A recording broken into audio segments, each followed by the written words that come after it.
এক দুপুরবেলা গ্রামের এক শান্ত উঠানে ছাড়া পুতুল নিয়ে খেলছে।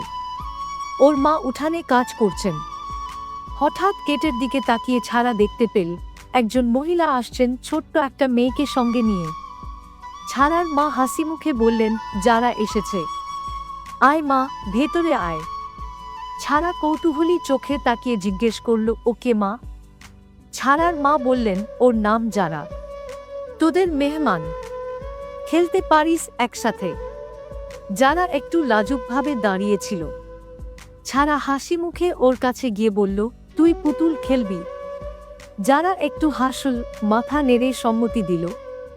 দুজনই উঠানের মাটিতে বসে পড়ল। ছাড়া বলল, আমার পুতুলের নাম টুকটুকি। তোরটার নাম কি? যারা একটু ভেবে বলল, মিঠি। দুজন মিলে পুতুলকে খাওয়াচ্ছে, সাজাচ্ছে আর নিজেদের মধ্যে গল্প করছে। একসময় যারা বলল, আমি আবার আসব। ঠিক আছে। ছাড়া হেসে বলল, তুই এখন আমার বান্ধবী।